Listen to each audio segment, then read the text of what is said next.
Well, I'm pretty sure the roof just blew off. We'll talk about that today on Bible Time.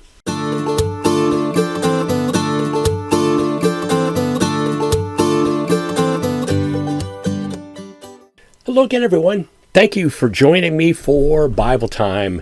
Hey, it's getting close to Christmas. I hope you all have a very Merry Christmas. Today I'm going to turn to Psalm 37.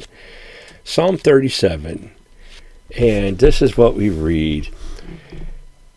Do not fret because of evildoers.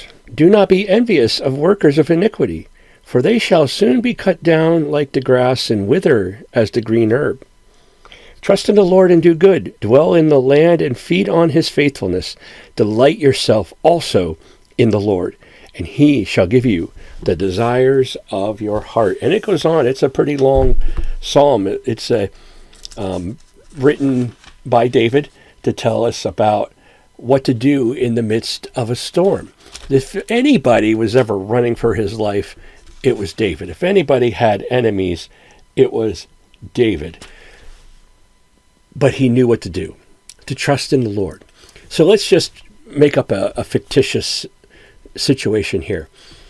There's a massive thunderstorm going on right now, and you're sitting in your home just hoping the storm will pass, and all of a sudden you look up and the roof is gone. What do? Do you immediately go grab a ladder in the midst of the storm, go up there and try to put the roof back on? No. You wait out the storm. Probably pray, but you wait out the storm. And then when the storm passes, that's when it's time to fix the roof. You never do it in the midst of it. You wait. You're patient.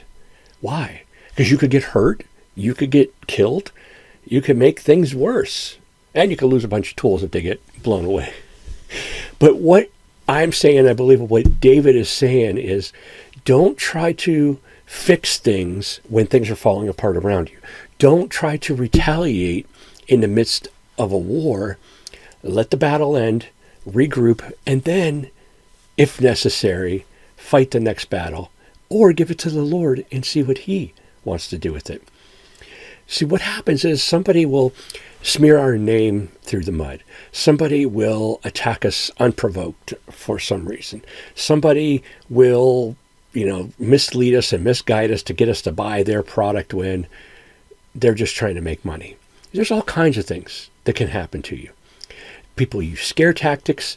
People do all sorts of things to get you to follow their will. We call that deceit.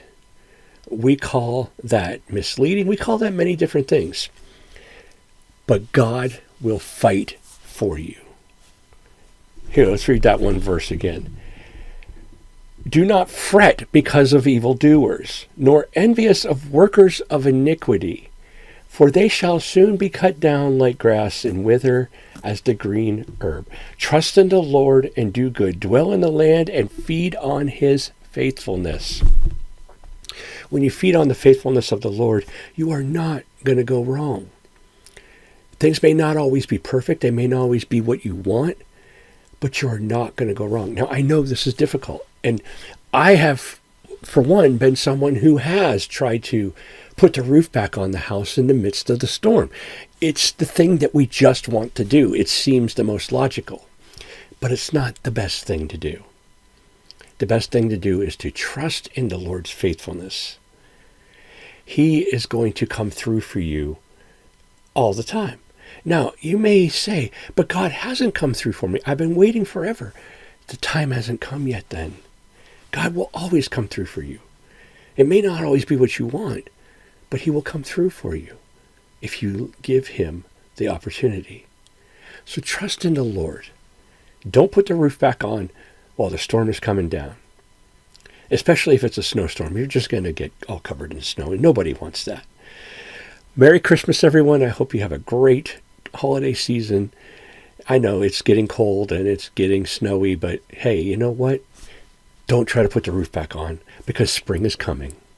That's your Bible time for today. I hope you enjoyed it, and I'll talk to you again all real soon. God bless.